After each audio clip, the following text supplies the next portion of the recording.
to Cult and Classic. Welcome, Fiends of the Pod, to another episode of Cult and Classic Podcast. Today it is War. We are covering two films from 1988. The first being The Beast of War, also known as The Beast, depending on the release, and 1988's TROMA'S War, also known as War. These are very different films that are both war-themed, and I can't wait to dive in. I am your host, as always, Nate Wyckoff, reviewer for HorrorNews.net and comedian, and we also have with us the wonderful Mandy Longley. How are you doing, Mandy? Oh, I'm fabulous. And of course. And Greg, how are you doing today? I'm a spooky ghost for all of the Patreon people, so you can see that, I guess. Yes, Greg Johnson is translucent for this episode. Again, if you want to join our Patreon, not only do you get all of our awesome content, you get videos of us so you can see us discuss these films. You can also see our most of our interviewees as well, like Josh Urganell, aka Peaches Christ, Donald Farmer, things like that. And if you donate $5 or $10 a month, which is not that much, Starbucks does not need your money as much as we do, then you get awesome stuff like autographed custom trading cards every month, zines every month with different themes that we put out. So a lot of great stuff. So head over to patreon.com/thecult and, excuse me, I did it wrong. Patreon.com/Cult and Classic Podcast. Don't go to anything else. We love you more than they do. Okay, so the first movie, I'm really excited to talk about this. This is The Beast, or The Beast of War from 1988. This is actually a fan recommendation. Nick, shout out to Nick, sent us an email to cultandclassicpodcast@gmail.com recommending this, and I'm so glad he did because I think there's a lot to talk about here. This is a war movie. It's about there are no American soldiers in this movie, even though there's an American cast for a lot of it. It is about a Soviet tank during Russia's war in Afghanistan, which history buffs and people paying attention to the current Afghanistan conflict that the United States is enmeshed in and arguably created. Russia was there first, and they tried very similar things that the U.S. is trying, and they failed and they left. And I believe it was Rudyard Kipling. I could be wrong, but I think it was Rudyard Kipling who called it the grave of armies, Afghanistan, something along those lines. And it's because it's a very difficult terrain. The Afghani people, the rebel factions who don't want to give in to outside powers, are very strong, and they're very resilient. So it is a tough place to try and wage war. And this movie follows a Soviet tank who, at the beginning of the film, obliterates and brutalizes an Afghani village in retaliation to rebel attacks. And then they get separated from their unit, and they are stuck in a canyon, which turns out to be essentially a cul-de-sac. They don't know that in the beginning, but they're trying to get to the Kandahar Road, and they are stuck. So they're being trailed by the survivors of the village, which they ransacked and destroyed. And the survivors have one RPG, a missile weapon that is capable of taking out a tank, and several rounds. And they are trying to use that to destroy the tank while the Soviet tank soldiers are trying to survive and fend off the attacks. It's fascinating. It's based on a play by William Mastrosimone, and he also wrote the screenplay. Apologize if I butcher that name. I'm sure Tad Mastroianni, our longtime guest here, would probably be able to give me a better pronunciation. It's directed by Kevin Reynolds. Kevin Reynolds is a very well-known director. Most people have seen films by him. He directed Waterworld in 1995. He directed Robin Hood, Prince of Thieves, also with Kevin Costner in 1991. Tristan and Isolde in 2006. It's interesting. You look at his resume, and he has movies that are critically and publicly lauded, like Robin Hood, Prince of Thieves, The Count of Monte Cristo in 2002. And then you have others that are kind of known as large-budget flops, such as Waterworld and Tristan and Isolde. And I will say that Beast of War is a very, in my opinion, well-directed film. The visuals, as well as the audio that accompany a very ambient soundtrack, is truly, it puts you in a different place, especially being someone from the United States. I'm in California. It's a desert, but it's a different kind of desert. Okay, this is some dry, parched land. It's hot. it beats down. It's oppressive on the cast, and I think that it works in its favor. I've talked a lot here. Just going into that, Greg, what did you expect going into this movie, and how were those expectations met or bucked? Well, I mean, considering some of the other films we watched, I was expecting pretty much fucking anything. I think I was bucked though, because I was ready for something a little more culty, and this was a real classic. This was good. Thank you, whoever our listener that recommended it. Thanks to Nick. Really good. Yeah.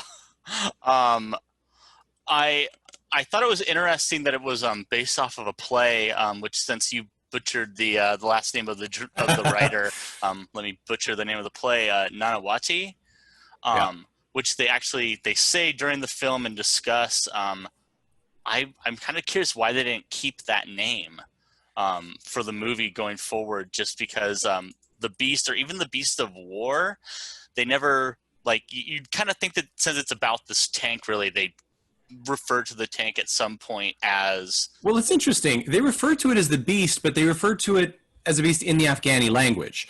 So they don't actually say the Beast. It does seem like a marketing technique. And you mentioned the word that means, essentially, it's sort of like, for those of us in the US, the Pirates of the Caribbean, like parlay, right? Like it's like, essentially, I beg for your mercy, even though you're my enemy, kind of thing. And let's listen to this. This is actually where Nanawati is brought up. And again, apologies for my super white pronunciation.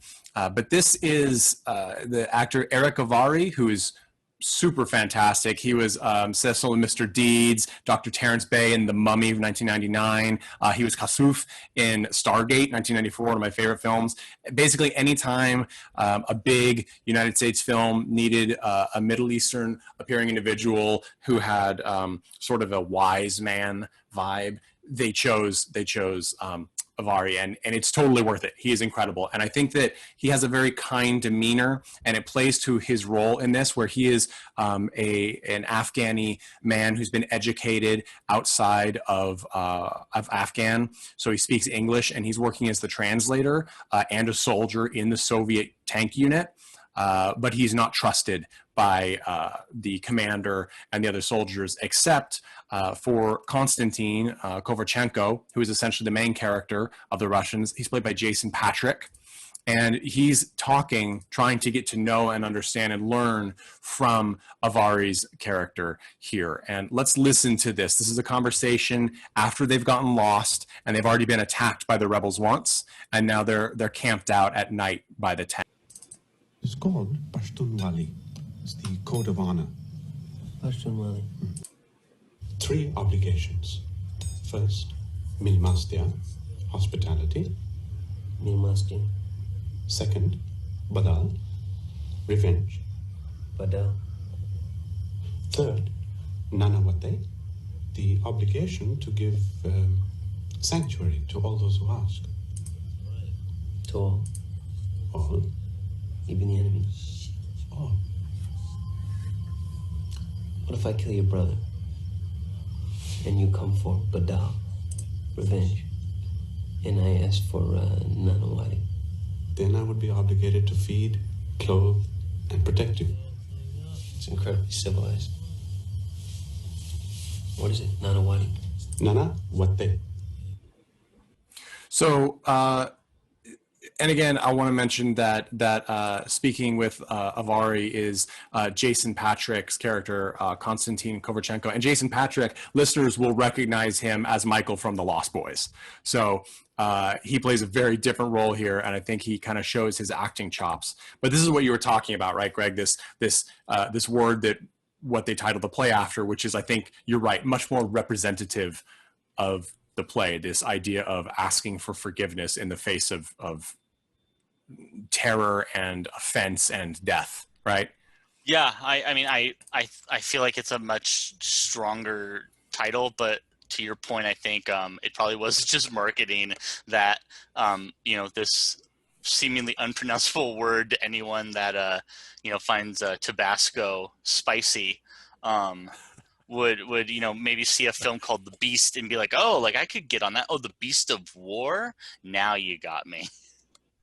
Yeah, and it's the beast. It's a much more aggressive word, right? And I think it set me up, at least not knowing, not being familiar with the film before we watched it, to think that it would be very action-packed. And it's interesting. There are definitely action scenes, and the tension is extreme, but it's actually not an action film at its heart, I don't think. It's really a character play, which makes sense as to why it was a stage play, between these different people and how they're reacting to war. Mandy, when you went into this film, what's your take on that? Did you expect something different? How did it come out? I went into this film and the other film we watched this week completely blind. I just downloaded them and watched them. So I had no expectations going in.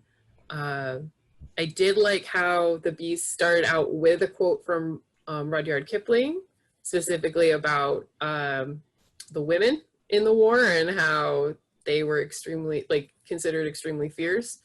And so that kind of set some expectations about the interactions with the characters. I had no expectations. I enjoyed some aspects of this one, and then there were other aspects that I was glad that they were left in the 80s. And this is for those interested, who Rudyard Kipling, if you're not familiar, he wrote the stories that the Jungle Book is based off of. He wrote a lot of literature about war as well. He wrote many things, a very excellent writer. This is, the movie opens with the quote from a selection from The Young British Soldier, a poem that he wrote. And this is the selection. When you're wounded and left on Afghanistan's plains, and the women come out to cut up what remains, just roll to your rifle and blow out your brains and go to your God like a soldier. So it's not a pleasant poem. And I think that you're right. I think it sets up the mood for this as well. And those who know me and my film preferences know that I tend not to gravitate towards war films, at least not mainstream ones. And there's a reason for that. I am not a huge fan of the grandiose nationality and that they often put into the honor role of these films. So, for example, and this is not saying anything against the expert cinematography or acting or writing or cast or any number of things about these films, but Saving Private Ryan. I did not enjoy Saving Private Ryan. The reason is because I don't buy in when you're trying to do a film that's purportedly realistic, the idea that this sort of heavy-handed sacrifice that seems small or meaningful is going to be in play. We've all know, I think it's hard for any of us to say we don't know a soldier or someone who's been in some branch of service at least in the United States. I imagine similar elsewhere. And it's not that, even if you're, a good soldier and you fight what you think is a just and good war, that sort of gallantry is not what you do all the time. It's a job, right? It's a job, and that job often comes with very dire consequences for you and other people. And so when I see a film like Saving Private Ryan and people love it and they go see it and they talk about it, and then I see it, I'm very disappointed by what feels like sort of a hollow, false narrative that it's all worth it in the end because this person sacrificed themselves. The Beast really, in my opinion, is fantastic because it bucks that. It's one of those films that says, it muddies the water. We really follow two groups of people who are completely at odds in this film, right? You aren't just seeing the rebel Afghanis from far away and like, oh, they're just, shooting rockets at us and then we're driving away and killing one of them, shooting and back and forth. You go from the Soviets in the tank dealing with their personal issues and their situation and where they're coming from to the Afghani group where they're the ones in their mind that are being attacked. I mean, they essentially have been invaded, and they're the ones that are in the right. So you get each group's perspective, and when you get those kind of combating ideologies, it makes for a gray, muddy water, right? You just can't say this group is in the right, this group is in the wrong. And it gets even more murky when the film starts to put in all these individual characters with different motives and different personalities, right? Like every single person is, well, all of the main characters are very identifiable in this film, right? In The Tank, you have Patric's character, who's sort of the, I don't know if I'd call him a Dostoevsky character. He's like in the gray, right? He's doing what he's doing because he has to, and he thinks he has no choice. You have Avari's character, Samad, the translator, who's like, I'm doing this because I believe Afghan needs to move into the future. I love my country, and I think that this is the way to join the world. I think at one point he says we're like a flea on a bear's tail, and the bear being the Russia, but also more largely the Western world and technology, right? And he's like, we have to, because eventually we will die, or the bear will crush us, or whatever. We have to assimilate. And that's his point of view. But then you have the commander of the tank, who is really a standout character here, George Dzunda, and he's been a soldier since he was 8 years old, and this is his life, and he's sort of obsessed with his tank, and that is his world, right? And it's sort of an Ahab whale situation. And then you have the Afghanis, and you have them with one person is like, my family was just killed, now I'm the Khan, leader of the village, right? And now I have to make the decisions, and it's not just me anymore, it's all of my people. You have the woman whose husband was brutally murdered by the tankers at the beginning of the film, who she doesn't care what the Khan says, she wants bloody revenge, right? So you have all of these people, it's like you have two groups, and then you start to break into subgroups, and it just makes the water too muddy to say, this is a heroic act, this is an evil act. And I really enjoyed that about The Beast. Getting into that, let's talk about that opening scene, right? Because that's really they didn't waste any time getting us set up. It's sort of like a Lion King moment in the beginning, right? We see these big open plains of Afghanistan, and then we see like these sleeping dogs, which I've heard there are wild dogs in Afghanistan. I don't know what kind they are. They look adorable, but I imagine they're not when you run across them. But and then we get to this village that's very much what we imagine a village in Afghanistan from United States news stories to look like. It's been tumbled down several times in its history, but it has people living there, getting water, making food, drying laundry, also shining old Soviet weapons, and then the tanks roll in, right? And then we just get explosions, slaughter of everyone indiscriminately, and then we get this scene where a character who we find out is the new Khan's brother before killed, and the other brother becomes the Khan, who says, who fires an RPG, and he misses, okay? And they catch him, and Dzunda's commander character essentially says, put him under the track of the tank, and he will tell us where the rest are. And then with all of his surviving villagers watching, he refuses to say it, and Konstantin Kovarchenko drives the tank and crushes him completely. And it's a really gruesome scene. We don't actually see it, but we see the aftermath, and it's essentially just a bloody mound of flat. It's like a horrible pizza, right? And I don't know about anybody else, but this is the moment to me where the film, probably 10 minutes in, if that, says, this is your message for the movie, and we will carry this out to the very end. And I wasn't sure, what were your reactions on that scene? Mandy, what did you think when that happened? First of all, I just moved and my Zoom background was flipped. So, and he's a ghost. I'm a ghost.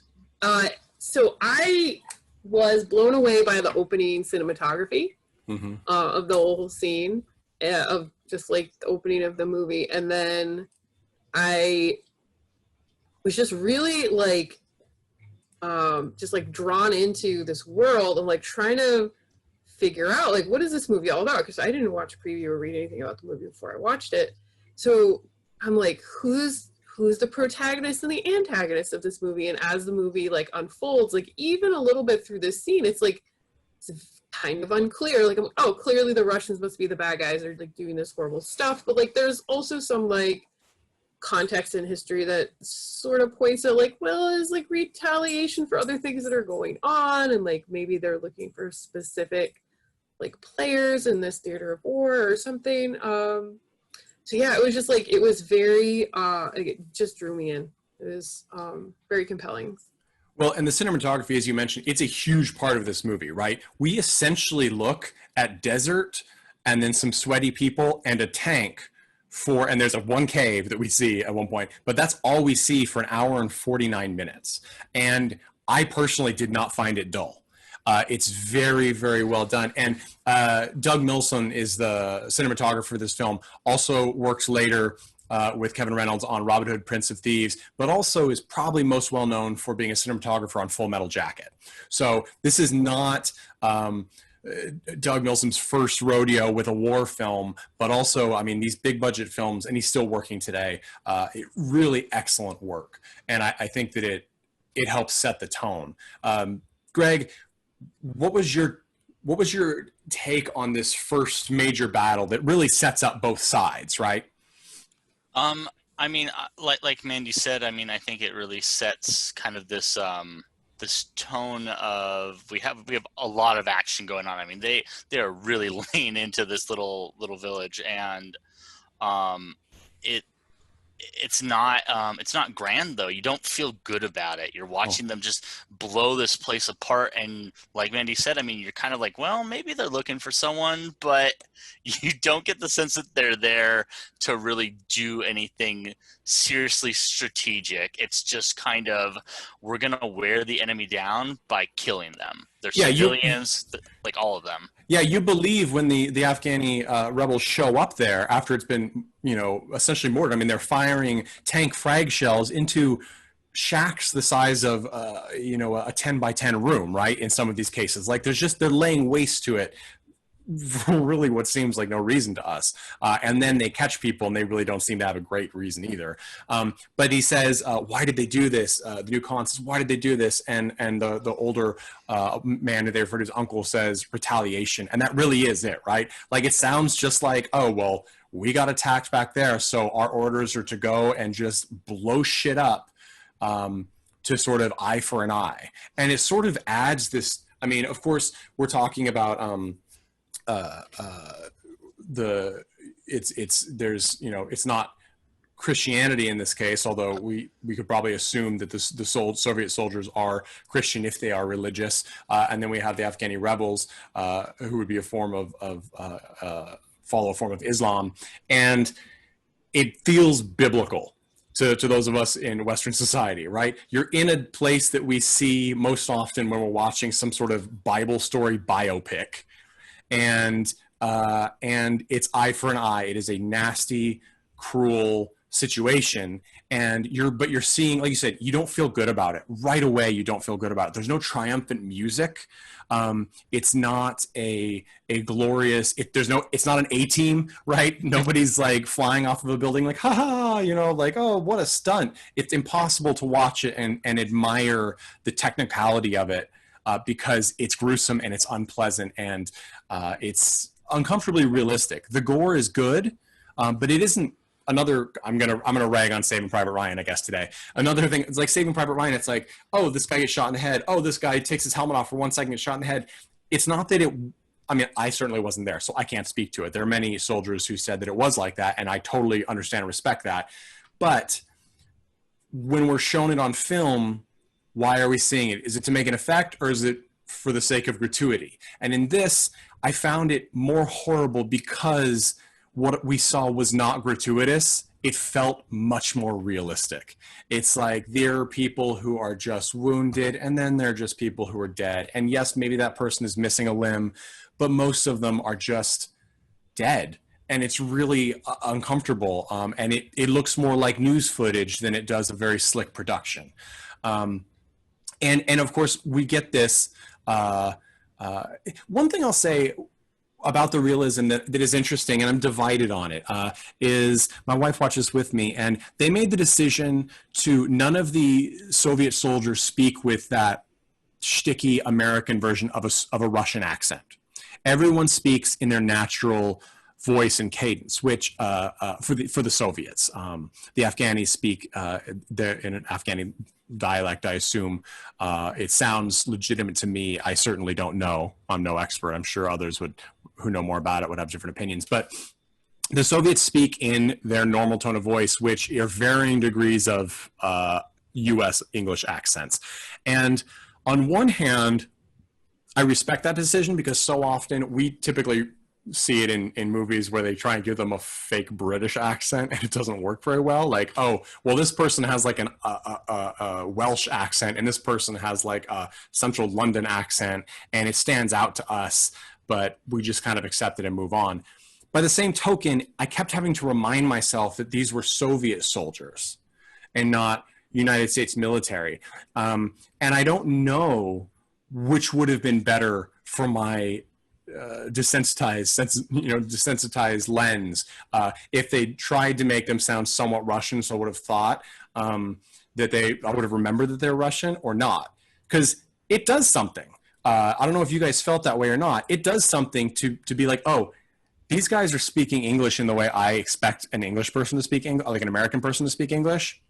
It made me think that they were just like me, which is more disturbing because of course they are. And Russian people are just like me. And so are Afghani people. Like people are people, right? But when we see a war movie, we expect them to have different accents. And that way we can go, oh, but they're whatever, they're Ukrainian. That's different than me. And in this case, we don't take that. It's taken away from us. The Russians who, 1988, of course, were still feeling the effects of the Cold War. And now, of course, we still have tension sort of renewed with Russia.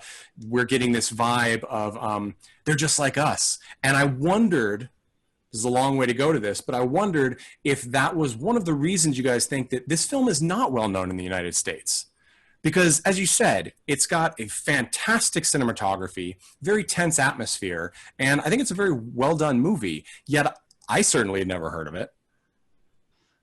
Yeah, I think you have a good point about the accents, the Russian. I actually found myself thinking a lot of those things when I watched it as well, and to the point of wondering why they just didn't have them speak Russian, and subtitle the entire movie, because it starts out with the Afghanis speaking and subtitled. Mm-hmm. And then eventually they switch to English and they have an accent that reminds you of where their origin, but they never do that with the Russian soldiers. And the only way you really know that they're Russian soldiers is at the beginning when they kind of comment on that. And then there's a couple of context clues and commentary throughout the film, but it's I thought it was a little weird that they didn't even start the movie in Russian with the subtitles and then switch everybody to English for English-speaking audience convenience. Yeah, I have an idea on that. But Greg, did that affect you at all? Did you have what was your take on the accent choice? I think I liked it when you started talking about it. I think that really clicked with me that it made me connect with them more. It made me kind of see the Soviets in this film as they could be like me. They could be like American soldiers. And I don't know if that effect would have been reached if they'd all had, Rocky and Bullwinkle accents. But I think I agree with Mandy too. I think I would have liked it a lot more if they all just spoke Russian and the whole film was subtitled. Maybe it would have downgraded how many people knew about it, and maybe even less people would know about it. Like you said, it's not a widely known film, but I think I could have dug that quite a bit, that, we kind of see just another war in Afghanistan and kind of recognize the parallels on our own without having to be spoon-fed it by having them talk just like us. Yeah, and that's why I think that there's benefits to both sides, right? And the idea of having them speak Russian, I imagine marketing was a big decision about it, but I also wonder if it was more a technical choice that was, well, probably none of the cast we want speaks Russian at all. Yeah. And also if we have, I think the decision to have the Afghani rebels speak in non-American language, because they actually are dubbed the whole time. And I think that Mustafa, he calls him, the Khan calls him cousin, I think he uses some if I remember correctly, some English words every once in a while. I think that it's almost indicative of the cross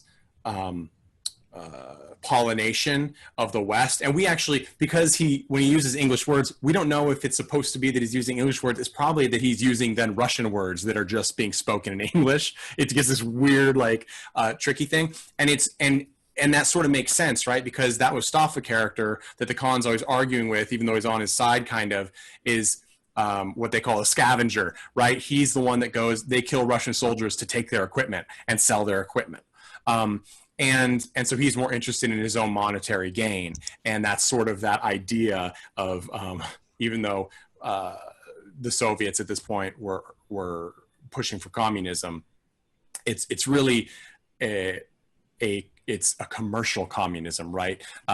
They're still working in the world marketplace, and people are making money. They're oligarchs. So I thought that was an interesting play. My thought on it's sort of like when we talked about Videodrome, if those of us, our listeners, haven't listened to our episode of Videodrome and Terrorvision yet, go back. I think we've got some really awesome stuff in there, and those are interesting movies to look at. But Videodrome took place before the internet was known at all, yet had strong connections, I think, to our current internet. And this movie similarly has, even more so, huge connections to the U.S. involvement in Afghanistan, which is interesting because, of course, this is before the U.S. involvement in Afghanistan at all. But because we're watching it now, I found myself constantly being like, I wonder if they did that because, oh, wait, they couldn't have. They didn't have a crystal ball telling them what was going to happen in the future. But this... my guess is that this film doesn't rerun on TNT constantly or USA Network because it has a distinctly uncomfortable message for those of us living in the United States right now. Of course, there are lots of other things on our plate at the moment with COVID and our dumpster fire of a presidency, all these things. But when I watched this movie, it made me think, okay, the decision to have them not just speaking as they normally would in US English, but very distinctly unique accents of English, especially from the commander. It made me think that they were speaking on a directly meta level to me as an American, saying, look at what happens when you go to war. And the commander's character's name is Daskal, and again, that's George Dzunda. And there's an interesting parallel between that's drawn by the character of Kovarchenko in this movie, because Kovarchenko, the plot of the movie is this tank's being chased by the rebels, right? But the big turning point is that the commander starts to turn on his own men, right? He's very protective of his tank. He doesn't trust Samad's character, and there's this brutal scene where first he tries to get Kovarchenko to kill Samad, right? Samad he tells him to get out of the tank and check the perimeter because they just have gone crazy shooting and blowing a flamethrower into the dark because they saw 25 soldiers trip their sensors they'd put out. Well, he tells Samad to go out and check for survivors. And then while Samad is outside, the commander tries to get Kovarchenko to kill him from inside the tank. He says he's a traitor. I know it. I can tell. Kill him. And he won't do it. And when, of course, Samad comes back in, he's like, they were deer. There were no people. You killed deer. And that comes into play later because after humiliating Samad, when he's trying to do his prayers to Mecca, he sends him into a river, which one of the soldiers has just urinated in just to throw extra spite on the fire. And then he shoots him in cold blood. And Kovarchenko is horrified. And that's that turning point where we see that Kovarchenko isn't just unhappy, but he's moving to that point of nihilism, right? Where it's like, it doesn't matter what I do anymore, so I might as well do what I want, which is go against the commander. And it results in the commander eventually tying him to a rock in the middle of the desert and sticking a live grenade under him so that if he moves, the grenade will potentially blow up. And it's a booby trap for the Afghani rebels to find who are tracking the tank. Of course, he gets out, and then he says Nanwati to the Khan, and the Khan respects that. And then Kovarchenko literally turns to the rebels and says, yes, I will help you kill the tank because I know how to fix and use this RPG. And then I wanted to kind of going back to what we were talking about with them, speaking in English with clearly American accents. At the end of the film, I thought it was interesting when, all's said and done and Pachenko kind of tells off his commander. And I think he literally calls him a Nazi or refers to them as like the Nazis. And, I'm not Russian. I don't live in Russia. I don't know what their feelings are on their alliance with Germany and then Germany's betrayal of them and how they view them, like how we do here in the States anyway. But I thought that was a weird choice to have him kind of like use an example of evil that American audiences would understand. And I don't know if someone in Russia would kind of hear that the same. And that was, one of the last lines of the movie, or just about. Yeah, that's kind of the message that we're ending on. Well, and let's listen to this. This is the commander, George Deslinda's character Duscal, talking to everyone in the tank that's left. Samad has been killed, and it's I believe this falls pretty much right before Kovalchenko is tied to a rock. Basically, they're in the tank. It's dark, and here he's talking. When I was 8 years old, defending Stalingrad, I didn't think for myself. When the motherland asked for our lives, we gave. My father didn't think of himself, he gave. My mother didn't think of herself, she gave. My brother didn't think of himself, he gave. My comrades tied a rope around my waist and lowered me on top of Nazi tanks. I stuffed Molotovs under turret and cannon, and then they pulled me up again, 8 years old. They called me Tank Boy. I took a lot of Nazi tanks. A lot. So there's this interesting thing, like we kind of get the feeling that he's already snapped a little bit, right?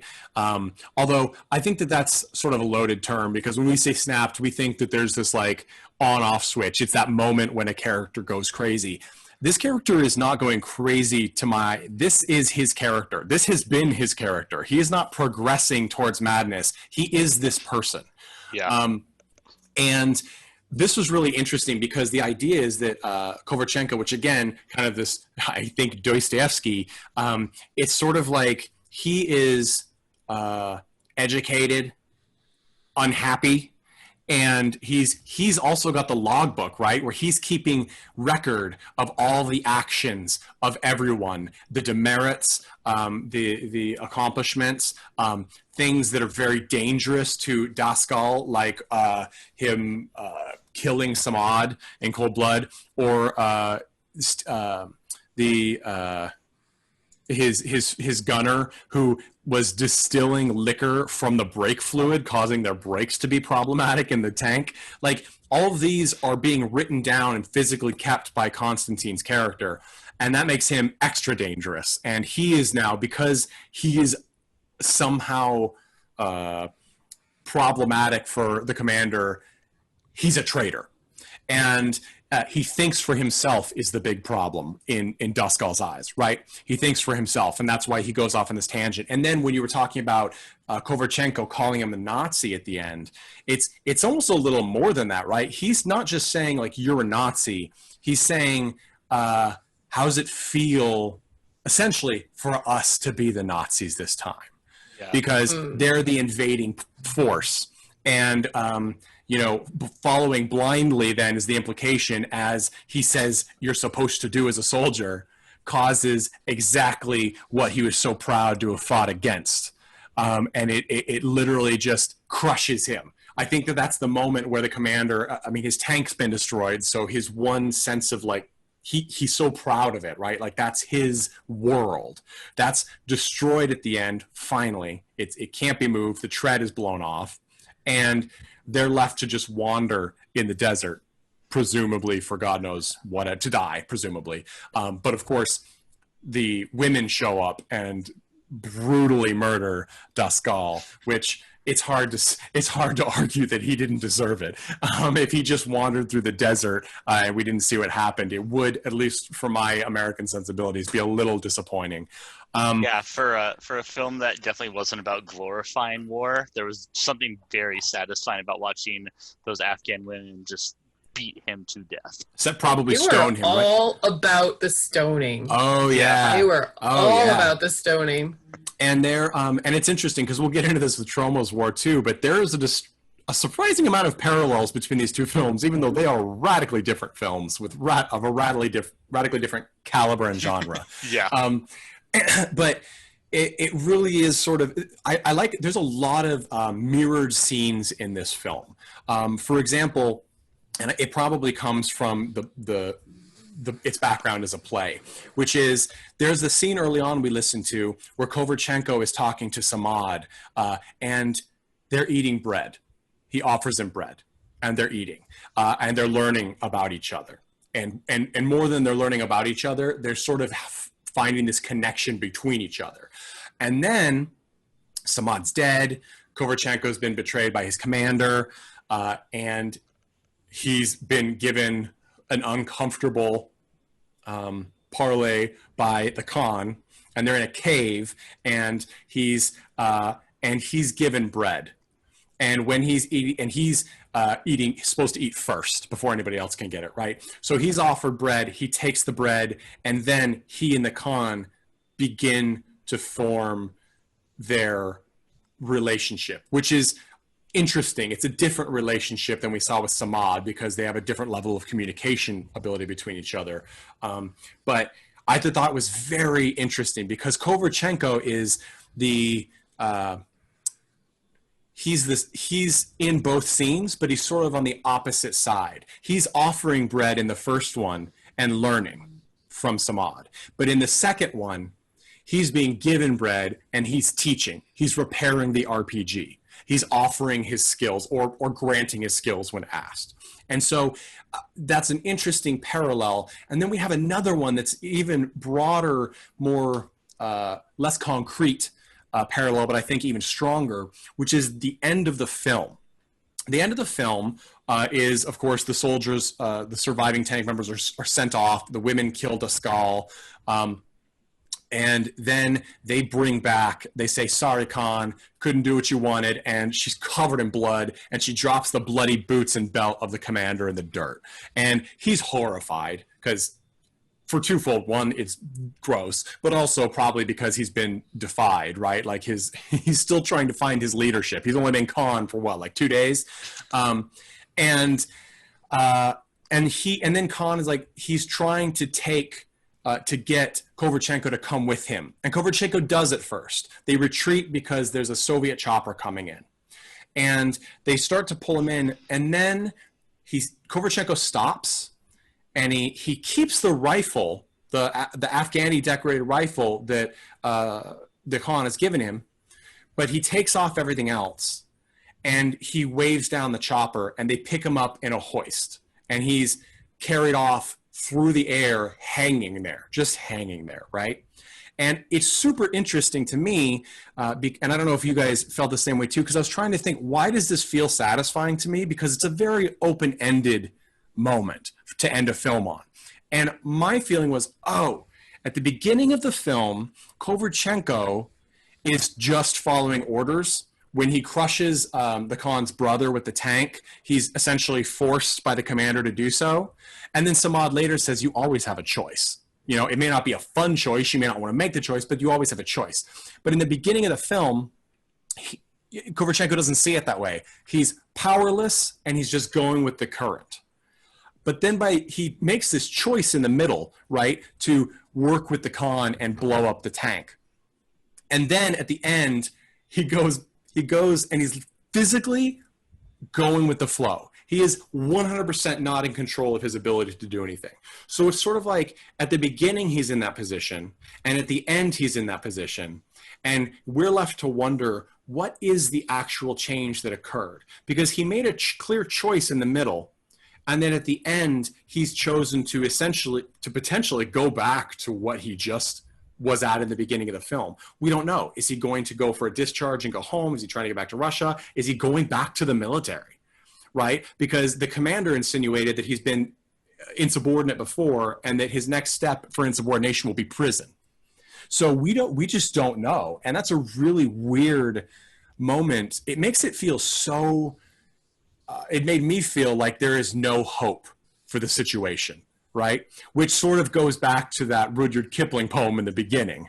Like, oh, you want to do this? Well, here's how you do it right. You shoot yourself in the head because there's no way to do it right. That's the only eventuality.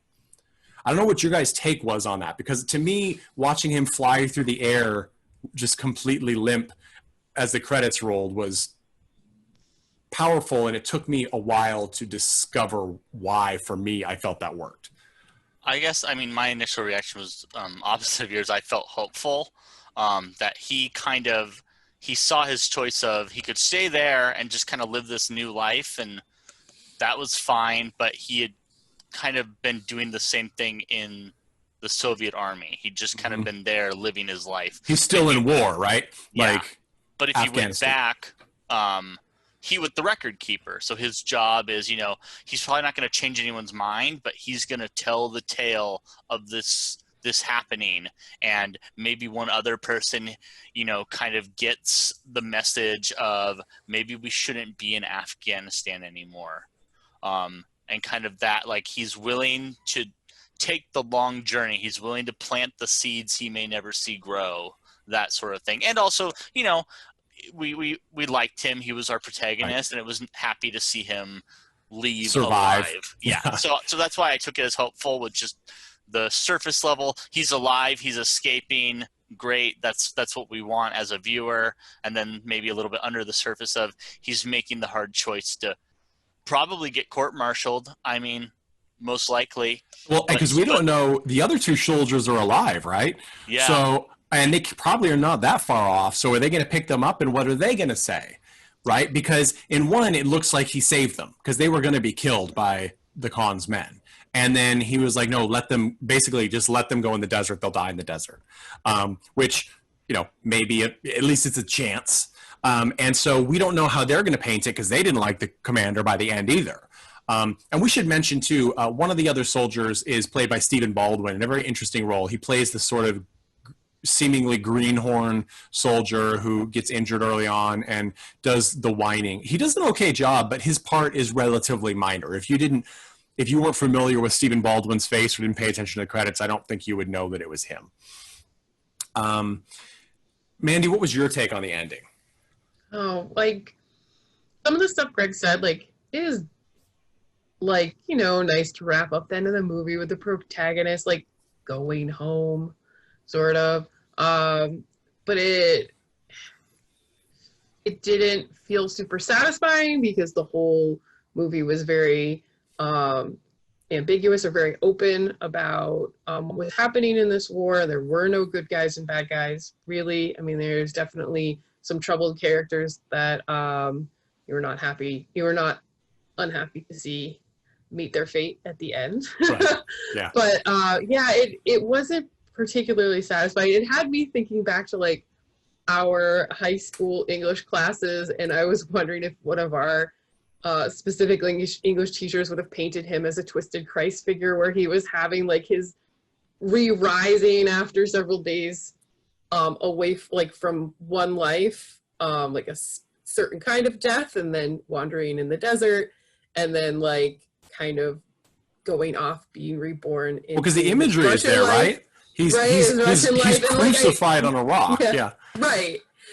And then he's found by this other set of people, and yeah.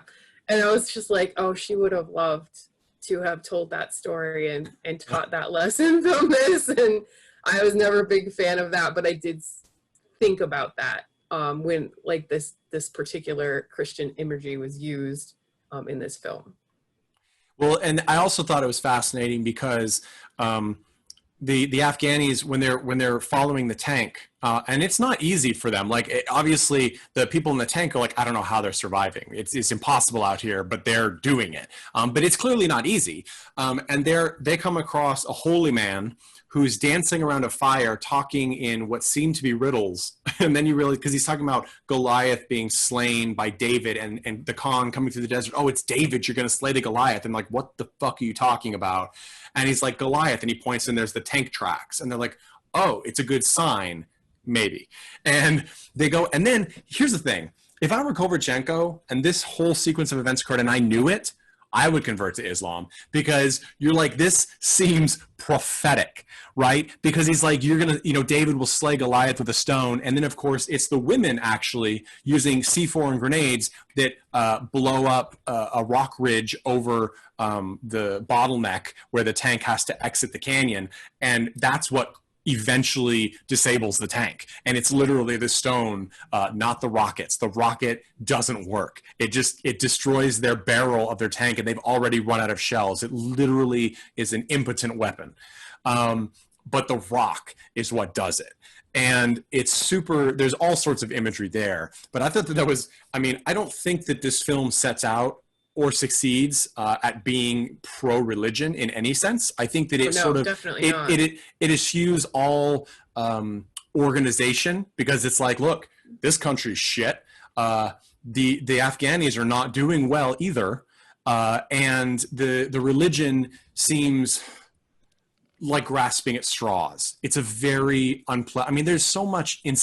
My favorite scene in this is that sort of like black irony, which is the tank while trying to lose the rebels, they come across an oasis with water, and knowing that the rebels will use the water, they get their water, they get it for the tank, and then they poison the water.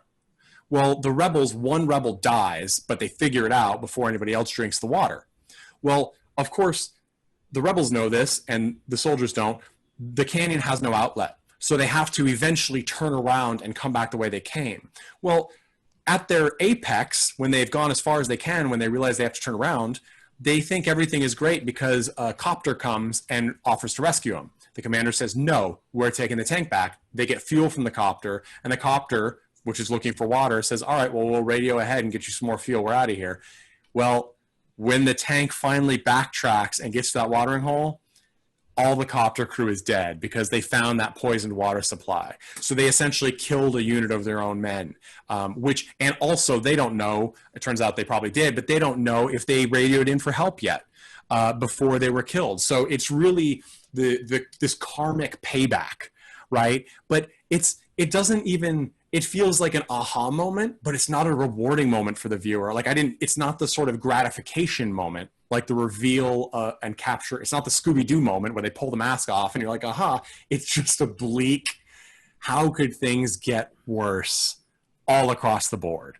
And that sort of oppressive, it's like the sun in this film, right? The nights are black and the daytime is blinding. And it's these harsh contrasts that make the film seem so oppressive, and I think really accentuate these moments where the characters sometimes don't even say anything. They just look. Like, they don't say, like, I can't believe it, we killed our own men. They just look at the dead bodies and are like, fuck, And I thought that was a great moment in this film. I don't know.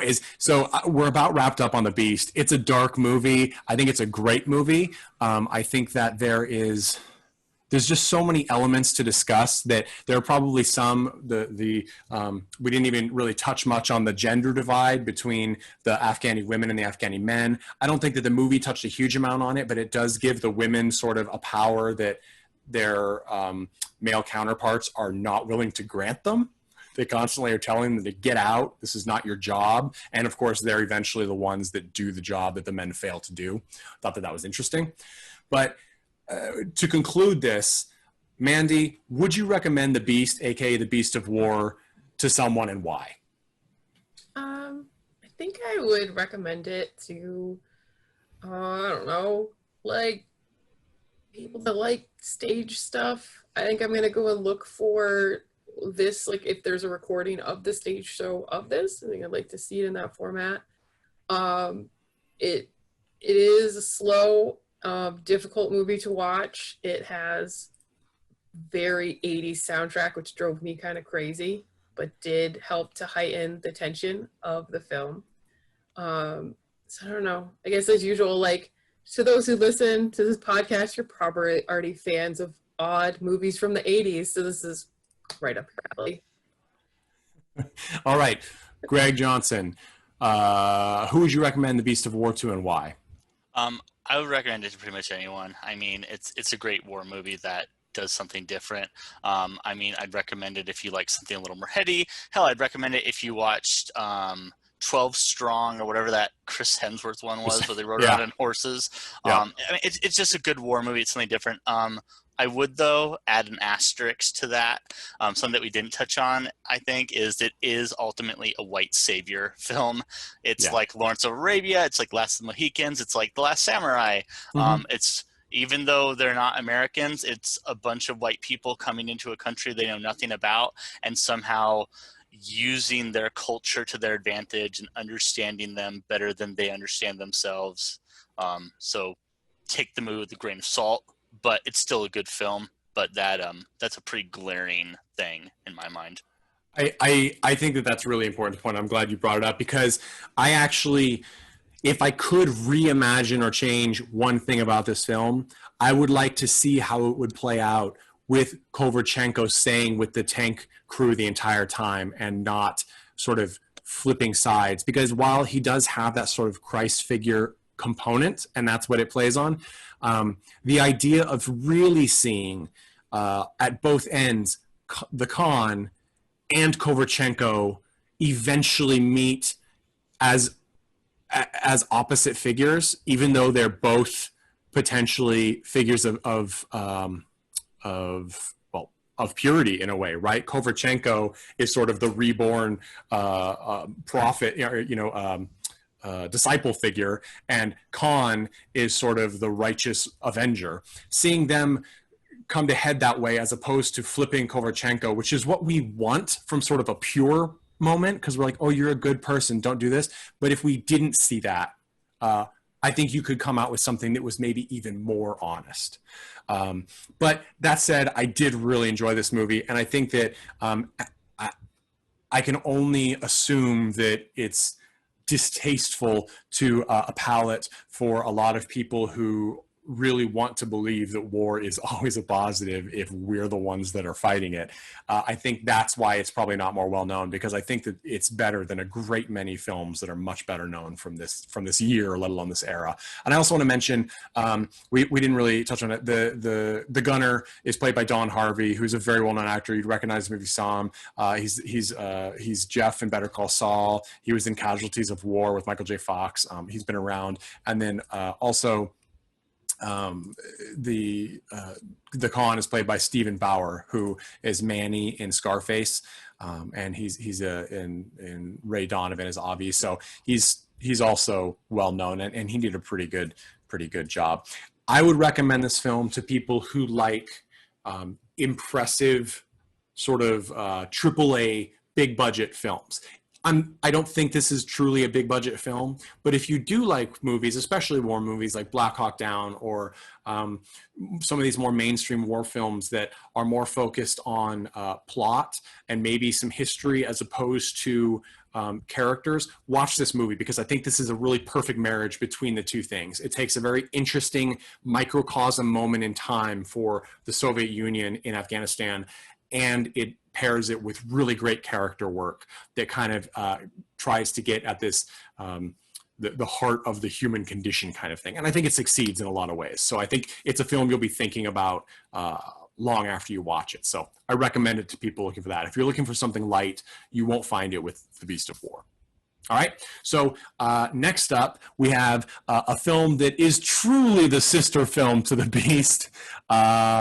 Maybe kidding, we'll find out. We've got TROMA'S WAR from 1988.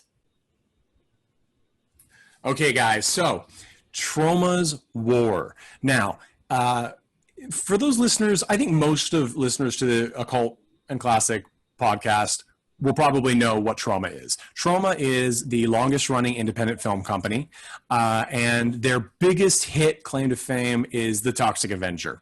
From the 80s. Now, full disclosure, I volunteered for Troma, I don't know, 12, 15 years ago as the Toxic Avenger at the Rock and Shock convention in Massachusetts, and they're fun and they operate on the cheap, and I love them. And their entire shtick, and it is a shtick, is releasing really bizarre films and producing films that are both highly entertaining and extremely, extremely classless and tasteless.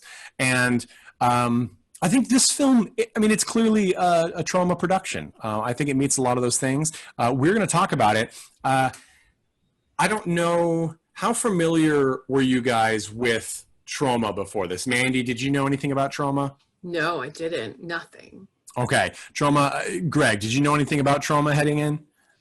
No, but since I knew that this was your pick, I was expecting some shit, and I definitely got it. Yeah, in fact, I think the only thing we don't see in this movie is actual shit.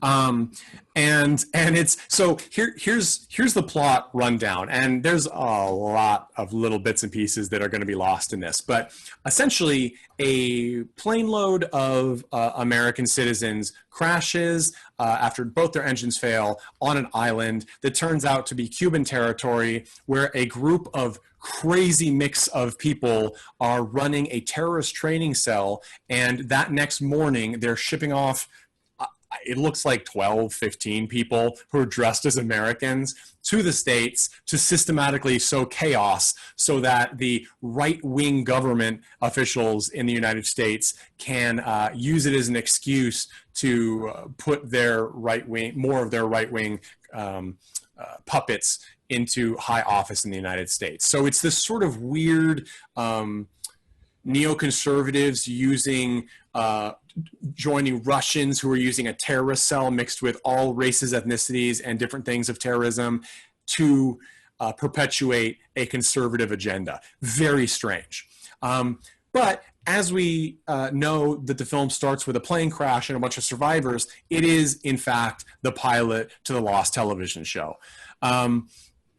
And that's, of course, not true, but it's very much like that. We open... I was picking up a huge amount of Lost vibes at the beginning of this movie. I mean, I'm not, it's like a joke, but it's not. Like, It's not. Those of us who remember Lost, like, it opens with a plane crash and survivors collecting themselves and then trying to discover the island. That is literally the beginning of this film, like, to a T. And then they come across the others. Like, it's literally, it's like the whole first season of Lost in, like, 30 minutes. Yeah, exactly. And by the way, we watched the extended complete edition, which I think most DVD copies and Blu-ray copies now are the complete edition. It's about 10 to 13 minutes, depending on your territory, longer than the original 80s cuts that came out.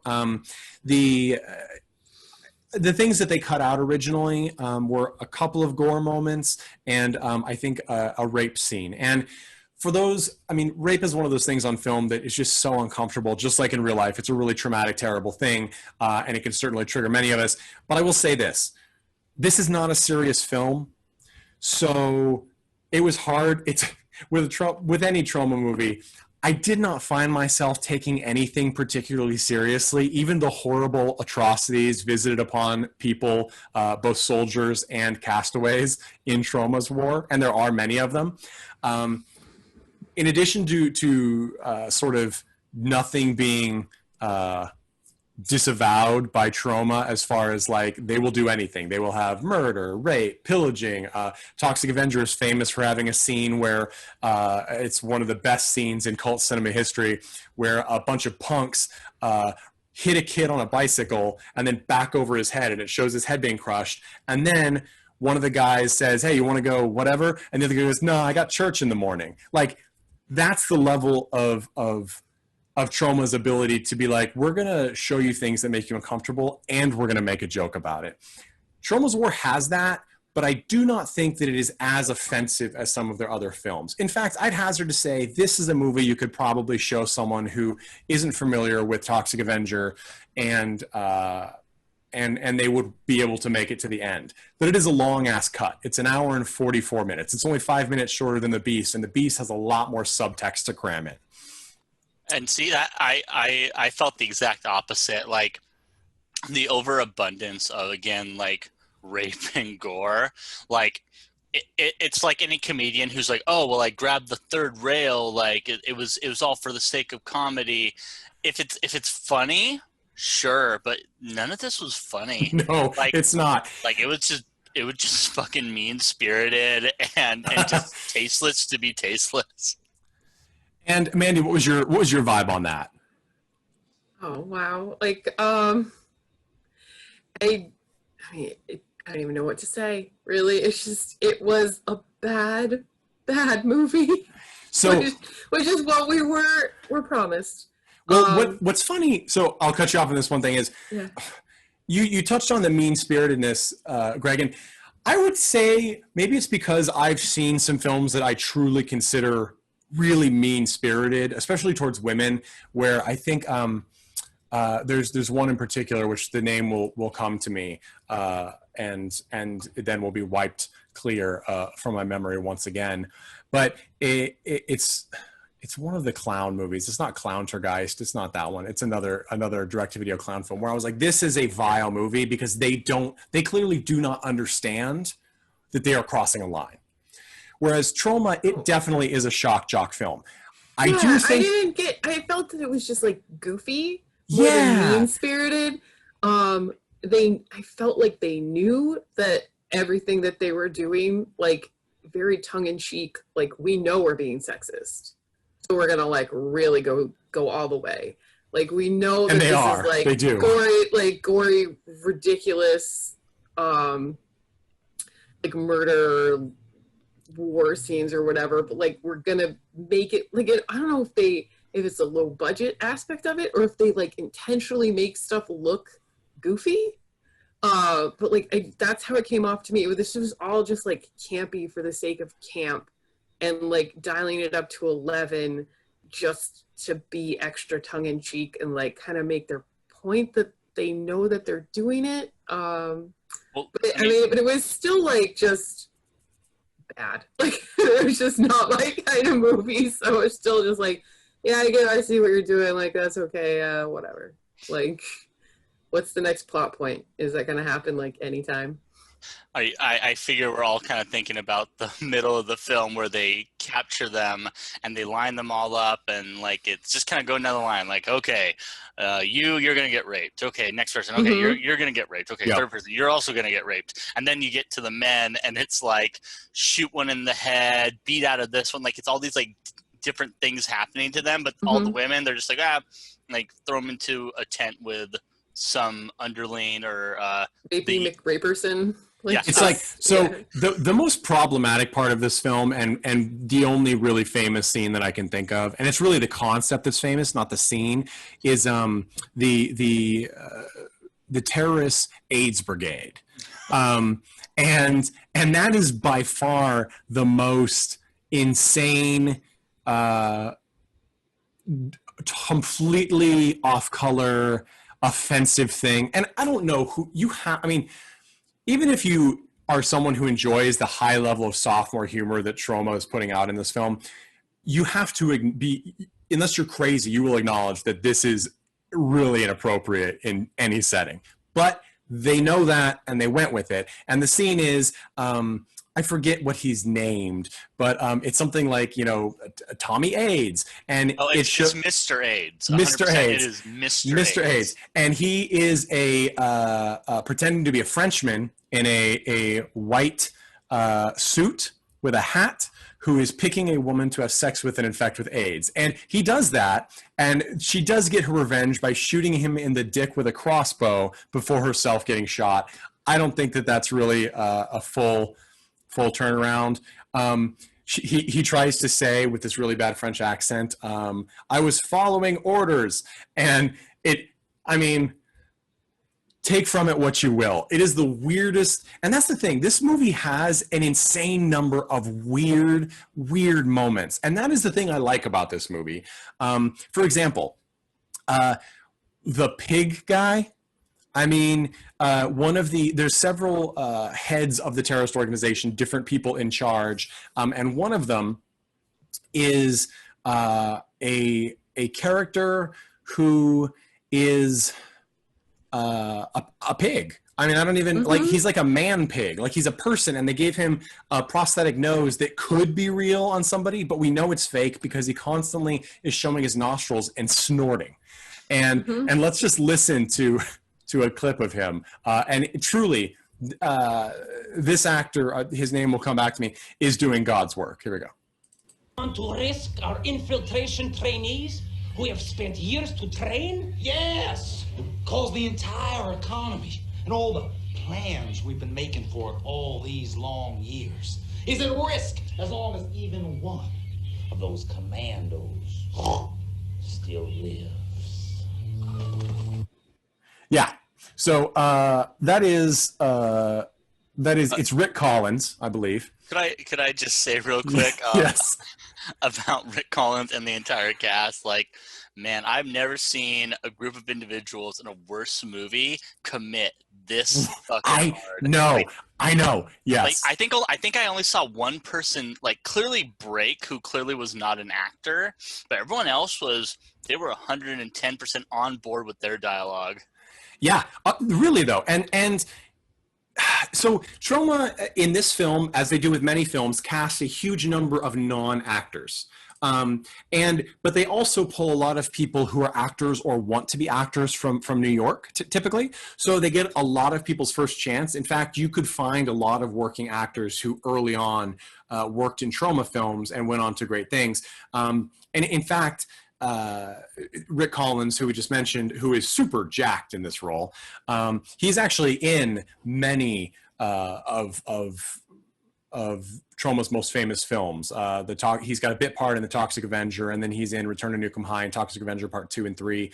And for those who think that Troma is just a throwaway kind of thing, I'm not saying that you're not wrong in many cases, but I will say that James Gunn, who is a very, in my opinion, one of the best working directors right now. He's directed the new Suicide Squad film that's coming out. He's most famous for the Guardians of the Galaxy series, and will be working on the third. And he also did the live action Scooby-Doo 1 and 2. So, I mean, he's done large movies, and I think many people love him dearly. He came from Troma. So they do put out true talent. And I think what you're saying with the commitment is people seem to like working for Troma. I know I did, even though they definitely work on the cheap. I got paid in DVDs. I did not get money. But for a weirdo like me, I was just going to spend it on him anyway. But Rick Collins snorting, I wanted him in this whole movie, and then I wanted a spin-off. I don't know what kind of weird backwoods, like white supremacist redneck he's supposed to be. He's shirtless with a bondage like brace and then like strips of machine gun bullets that he doesn't use.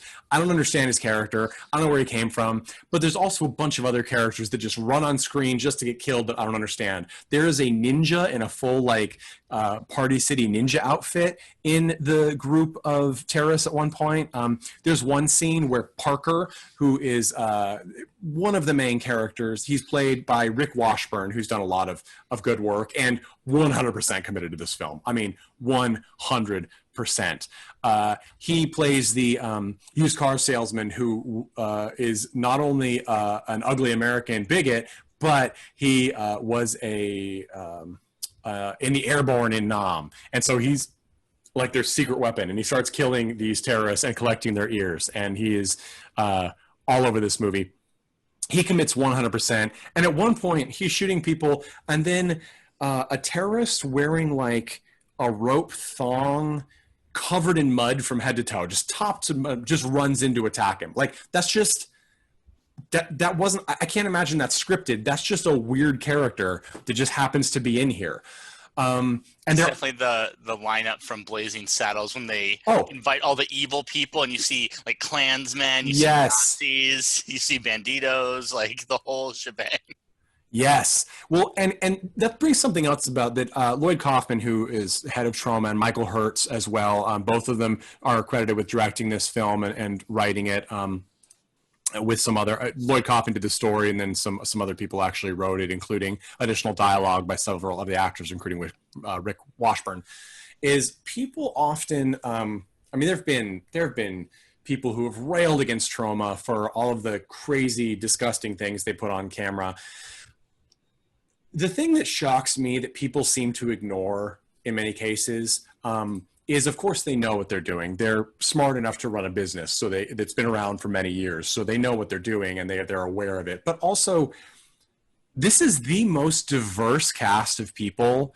Every race, color, creed are in this film. And there are a lot of extras in this film that get great FaceTime, and they're everywhere. And they're the character who plays the Christian minister that the neo-Nazi keeps calling a Jew is a person of color.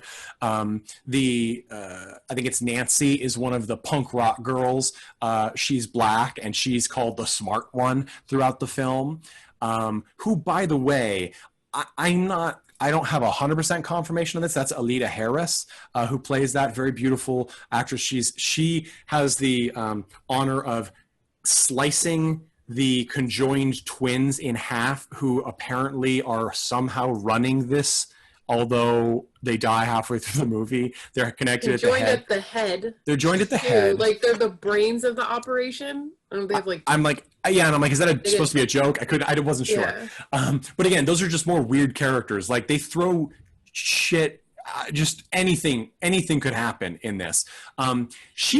If it's the same person, and I really think it is, but I have not been able to get confirmation, she is now a doctor and a reverend and a motivational speaker.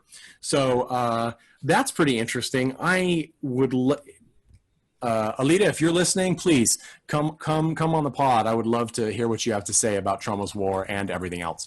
But yeah, so there's just a lot of insanity in this movie. It also is distinctly separated into like three. I mean, they're not arcs because they don't really flow together, but they're three separate films in a way, right? In the beginning, we have a group of people learning to work together like any sort of motley crew stranded on an island scenario, right? Like it's that lost moment. They're all stuck. They realize that they're a terrorist and they all start to work together and find each other's strengths. Then there's the middle of the movie, which is like a solid 40 minutes of them attacking them getting captured and then being rescued / demolishing this like second base of the terrorists. Then we find out they discover the actual plan, which is the terrorists are, like I said, they're going to send like 12 people on a little boat into Florida who are somehow going to destroy America. I'm not sure how that plan would have worked out. I'm pretty sure they would have got to Florida and they all would have caught an STD and died. Like is that what we're living through right now, though, Nate? Are you sure this movie didn't really happen? Oh, it's a history. It's a history. Disappearing ballots. Yeah, no, so... Fair. But anyway, so then they realize that they have to go and save America by destroying this other base where Snorty McPigman is. And that's the third part of the movie is their siege on this. I really liked the moment where one of the characters, because the terrorists are convinced that this is a cell of American elite commandos who are faking it, that they're just random civilians. And so they're constantly saying, where are the commandos? And the logic is that no normal people could kill that many of their men.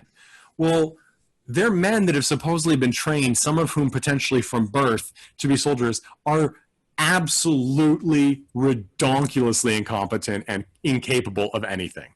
Like, they just run into machine gun fire like you were like a fat kid in a 100-degree day running through sprinklers. Like, and I was that fat kid, so I can say it. They're just so... And it's just mad melee. Like, I pulled clips from this film for us to listen to, but most of the film is screaming explosions and machine gun fire, which does not translate well to an audio-only medium. And crying babies. And crying babies. And there is a baby in this film which does survive to the end, which I was a little surprised about, because Troma really could have thrown a wrench in there and said, just kidding. I do want to say that I enjoy that the baby is credited. It's Lisbeth Kaufman, I assume related to Lloyd Kaufman, credited as the jingoistic baby. I don't know why. I'm not sure. but I enjoyed. Just fucking because. I enjoyed that moment. There's, and as always, I looked through some reviews, critical and civilian reviews, so to speak, of these movies. And one that caught my eye was somebody saying this movie was ruined by gore and bloodshed because it could have been a really great action comedy. I don't want to know that person in real life, and here's why. The comedy in this movie would be even more insane if it wasn't covered in blood and body fluid, I think. Because you've got scenes like, well, first off, after they're rescued, the survivors are rescued from that base in the middle of the movie, there's a scene where essentially all of the surviving people, except the older gentleman and the older lady, and I guess a Spanish lady, the accents are horrendous, I can't tell. They all hook up before they go to the final battle. The newly blind woman hooks up with the overweight nice guy, older gentleman. The misogynistic hot guy hooks up with who we're told is supposed to be an attractive woman. She's not hideous. She's 80s attractive. I don't know. I don't get that whole feathered hair thing. And then who else hooks up? I forget. There is another group. But anyway, so they all have a hookup before they go to the final battle, which is kind of funny. There is nudity in this film. There's several times, several women are topless in this. Like any trauma movie, I think it's hard to find titillation in this film. It's not, and not because it's bloody or because it's misogynistic or because it's got AIDS humor, which is just so tough to swallow. It's just goofy. It's like if a beautiful woman in full clown realness with a bozo wig and parachute pants ran out into the street in front of you and took her top off. I don't know I mean, maybe that's somebody's kink, but that is not a normal thing that's going to turn someone on. And that's what nudity is like in a trauma film. So I appreciate that it's there for the sake of selling it and getting it on a shelf at a Blockbuster. But I don't think that's a selling point for most people in this case. I don't know how anybody else felt about that. None of it was sexy. None of it exactly got me excited. Yeah, and it's not really, I mean, it's gratuitous by virtue of the fact that it's there. It doesn't really, we've got the humor, I was getting to the humor scenes. There's this scene where like, because there are terrorists who are men and women, which I thought was a nice touch. Like everyone really is included in this. And this woman attacks Parker, and she's in like she has large fake breasts, and he like pushes her away and her shirt rips open, and then she's on her back and he goes over to kill her and cut off her ear as he's done with others, and then he's like, with a pair like that I'll let you keep them, and he turns around, and then if she of course grabs a gun and goes to shoot him, and she's shot in the back by one of the other heroines, and she's shot in the back through her breast, and we hear a deflation sound before she hits the ground. And there are straight up cartoon sound effects in this movie, right? During really inappropriate moments, which is very trauma of them. You know, like a neo-Nazi will hit someone and you'll get a boing, you know, like it's totally out there. And doesn't someone like fart in a tree and that's how they're revealed? That's how they're given away. Yeah. And it's not like we just saw the guy eat a burrito. Like he just happens to be in a tree in like a paintball mask and farts. And it's just these gags. My favorite insane gag is when the hot girl and the misogynist guy are they've already consummated their relationship and now they're fighting the final battle, and they go back to back, and then he's like, I told you to stay behind. And he kisses her on the cheek. He's like, I'm so glad you never listened to me. And then she turns to him and they both have submachine guns. And she like rubs the muzzle of her machine gun against the muzzle of his machine gun. Like you're rubbing chopsticks together, and they close up on it. And I'm like, I'm not exactly sure what this is supposed to symbolize. That wasn't titillating for you? That didn't.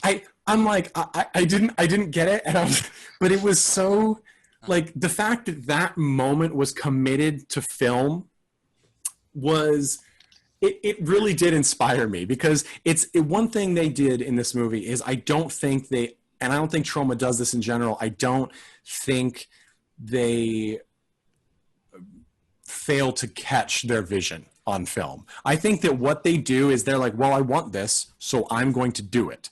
And that's not everybody's cup of tea. I'm gonna be honest and say it's rarely my cup of tea. And there's a lot of stuff that a lot of filmmakers put in things that I'm like, you should have cut that. Some editor did not do their job. And this movie, it's all of those put together. I don't know if this is one of them, but Troma, as I said, they often do things on the cheap. And when they shoot on film, they would go and buy the tails from other production companies. And the tails were the ends of film reels that weren't shot on. They cut them off, and they would buy that, and they would splice them all together, and they'd shoot on that. And I imagine this is probably the case with this movie, because the color is wildly different in many shots, especially in the middle somewhere. They're shooting soldiers in the trees. That's like the farting tree scene. And when they show the tree shots, it's not just that they're staring at a bright sky. The colors are radically different. So I'm sure it's a different film stock, which happened. And so the mastering is all over the place. And that does add a flavor that's like, oh, this movie came out the same year as The Beast. These films were in production at the same time. And they are so unbelievably different that I think they both have a place in the world. But I don't know. To me, this movie would be great at a drive-in with all of you with me in the car. Whereas if I brought all of us to go see The Beast in the theater, dinner afterward might be a much more somber affair. And I guess, I don't know. It makes me wonder, which movie is more to our times right now? Like, if one of these films was to come out today, made, which do you think it would be? I know what I think, but Greg, if you were producing a movie, which of these do you think would get made? The one that ends with the entire cast looking at the camera and loudly cheering America, maybe? Yes, that literally happens. Stay till after the credits, guys. Mm-hmm. Mandy, what do you think? Well, I think that all of this is a huge conspiracy, and believers of QAnon actually made TROMA'S WAR, like, within the last 6 months. Well, I'm pretty sure that Troma will be putting out QAnon zombie corona attack in the future. Yes. And yeah, no, what's interesting too, and let's listen to this clip, because I described the right-winger conspiracy that's part of this movie. And let's listen to this. This is the hunky lead here, who I believe is Sean Bowen. Yeah, Sean Bowen. And this is his only credit, at least his only credit on IMDb. I'm not sure if he works in stage or if he's moved on to other career choices, but this is him talking to the other people as he's found a stash of information from the terrorists. It seems they're planning a massive infiltration of the United States, coast to coast, New York to LA. They're out to kill as many people as they can and freak out the rest of the country in the process. And the best news of all is, they're leaving tomorrow at dawn. So the commies got the terrorists doing their dirty work now. We better pick up this hardware, people. We're gonna need it. It's a little more complicated than that. There were papers in there with American names on it. People with influence and contacts in Washington. And from what I can see, they're the ones at the top pulling the strings. But wait a minute, that doesn't make any sense. Why would right-wing Americans be working with Cubans and terrorists? They're left-wing. Okay, there were political papers there written by Americans, using the terrorists to accomplish their own selfish goals. What goals? The usual ones. Money, greed. They want the terrorists to destabilize the country, then they're going to blame it all on the communists. That way they can get more and more right-wingers running things in Washington. So here's where my ears started to tingle when I was watching this scene, because it's a really weird scene in this movie, because all of a sudden we're getting exposition that gets a little more serious. I mean, it's still not serious, but it gets a little more serious than the rest of the movie. And having followed Troma for many years, I know that Lloyd Kaufman, he was a strong supporter of Ralph Nader, sort of third-party politics, a liberal, obviously, based on being a content creator. And there's a part of me as a white middle class 18-year-old cisgendered man who was comfortable growing up and always thought this is a little out there, right? Like a little wackadoo maybe. Ralph Nader's, he's not wacky. He's right in many cases. Seatbelts are great, but he's a little left than even I need to be. And now in our political climate, QAnon is crazy. They're full of shit. If you don't believe that and you're listening to this podcast, you don't have to listen to this podcast. You can go somewhere else. There's plenty of other shit you can listen to. But there really are people working against democratic process, things like that. And they tend to be people who have money. And seeing things like this that came out 4 years after I was born and realizing that a lot of things still don't change that quickly. It's a weird feeling. It's just a very strange thing to be watching a movie that is essentially an R-rated cartoon and then go, by the way, your political system is really fucked up. And then kaboom, boom, you know, like it was just really weird. And I don't know if that ever worked to the advantage of making people aware of it or if it somehow cheapens the message. I don't know. But I really liked that moment when Parker, the Vietnam vet, you know, anyone who can't kill a man is a pinko and clearly queer, his words, not mine. Like that's having him go, I don't believe it. And then the lead going, yeah, well, that's true. There are Americans on this list. That totally surprised me. And it surprised me that made the cut when really the rest of the movie is just gunshots, explosions, screeches, boobs, and fart noises. I mean, I thought it cheapened it. I mean, it was kind of every other word out of anyone else's mouth was utter absurdity. So to have anything even like orbiting poignant, I just kind of tuned out, honestly. I was like, oh, more bullshit and it's not a joke. So I guess I'll come back when there's something that maybe I can try and laugh at. Good luck with that. Yeah.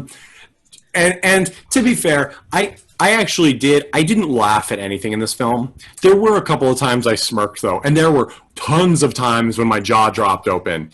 And sometimes that's worth it because if nothing else, this is definitely a movie that someone can come to you and say, man, Cats was insanely bad. I've never seen a movie that bad. You can go, are you fucking kidding me? Let me show you something. Sit down here, son. Sit down here. This was my Vietnam. And then show them TROMA'S WAR. And again, I think that there's a lot of people now, something else we need to touch on. Troma's kind of known for their low budget gore effects. They're all over the place in this movie. And as I always believe, they're effective. I like their gore effects. They're goofy, they're latex, but they're low budget, but they're super creative. And if you're going to show me, if you're going to show me cartoony violence, I want to see a severed arm. I want to see twins connected at the head, cut in half on the floor. Like, I want to see that stuff. I love the snake attack. The snake attack.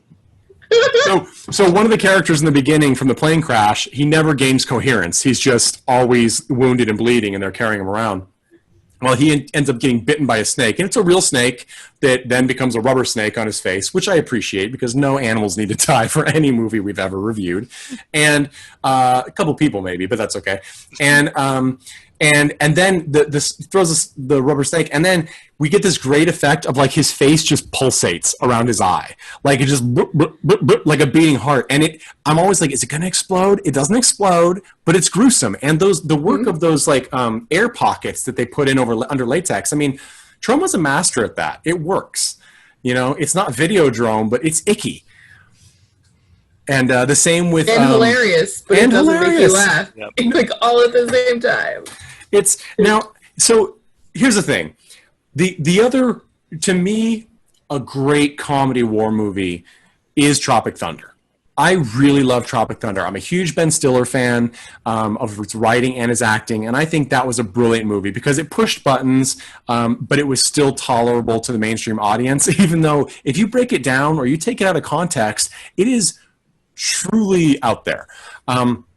This movie, I do feel like in a way is a progenitor of that, because it did attempt to use that same jungle warfare concept that was so big in the 70s and 80s, especially the 80s with Rambo, really Rambo 2, 3, etc.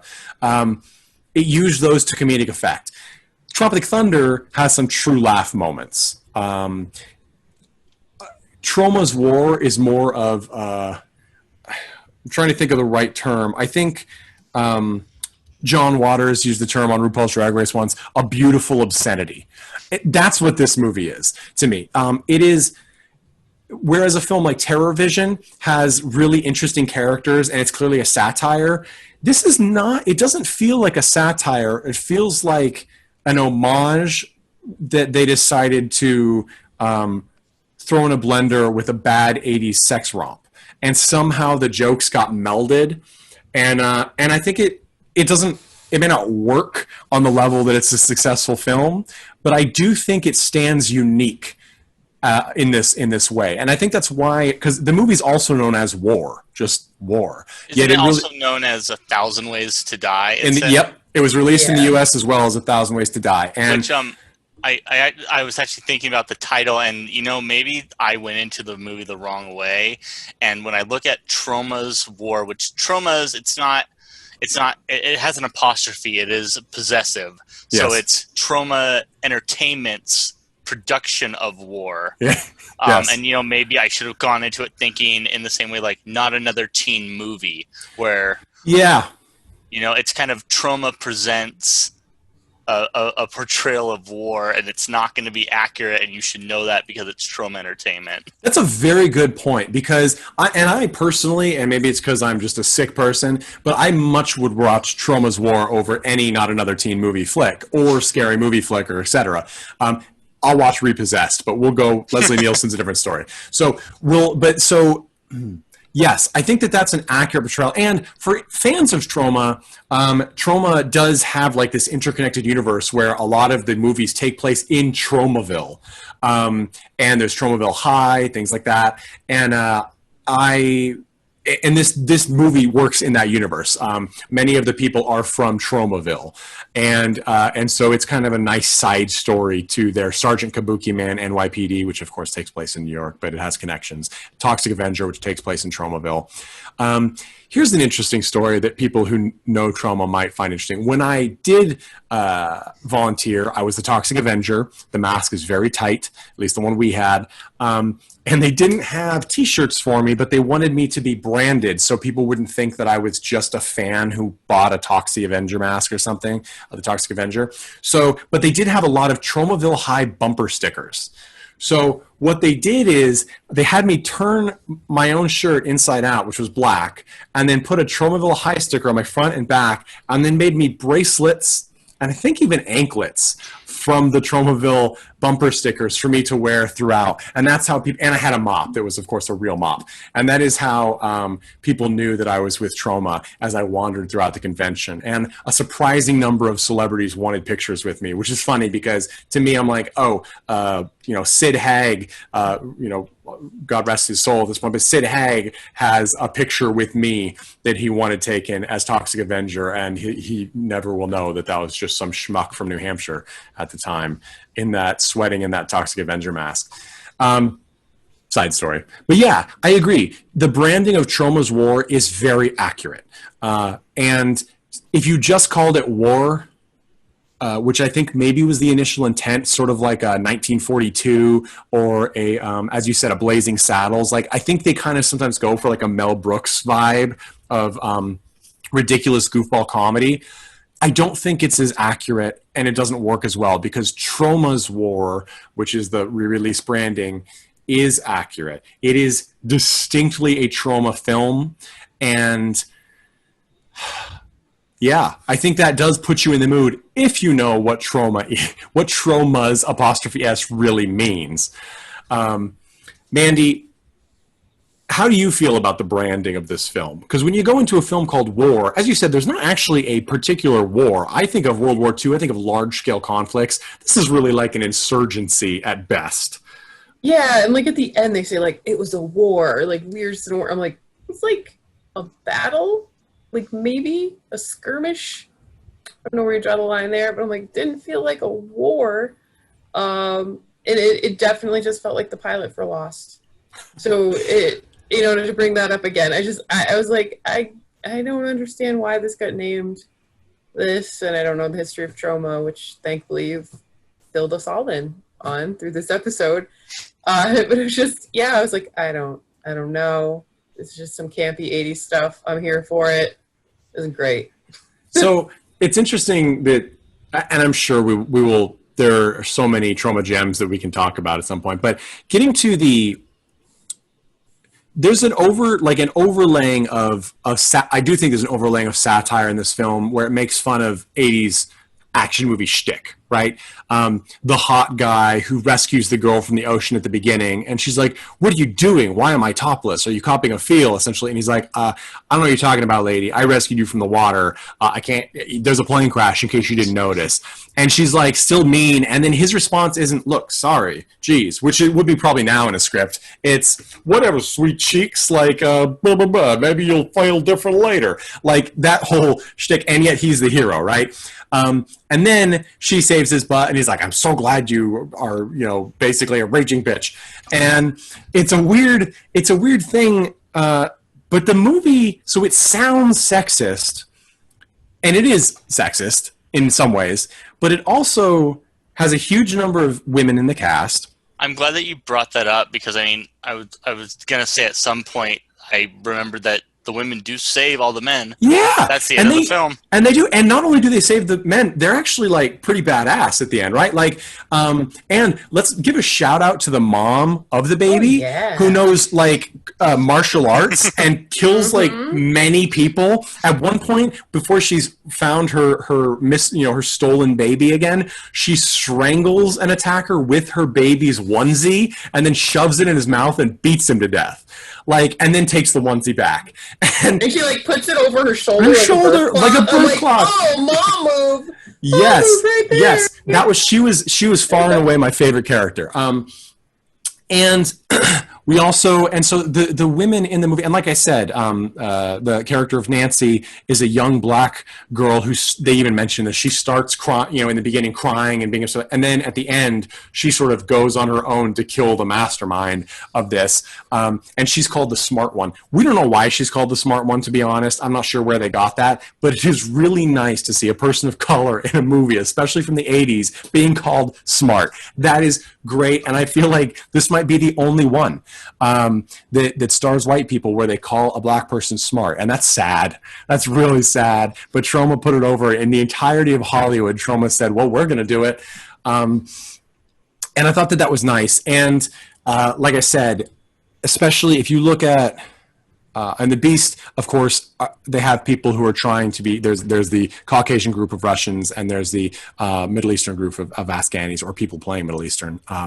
And so that's maybe not a great example, but in most American action films in the 80s, which is a change from the 70s, it's white people. That's what we see. And the amount of representation is terrible. It's piss poor. If you do see black people in most 80s action movies, which is a genre I love, but they're usually gang members, and it's a generalization, and it's sad that was the case. And it's bled into the 2000s. I mean, there's a lot of whitewashing still, and we're well aware of it, and hopefully it is changing, but it's going to take time. And this movie, again, heroes, villains, everyone is of color and white, and there's I believe some Asian cast members. There are, in fact, and it's just and men and women, and they're all kicking ass. They're all getting killed. It truly is equal opportunity garbage, and that is a really nice thing to see, especially in 1988, because in the 70s we did get a nice mix of people.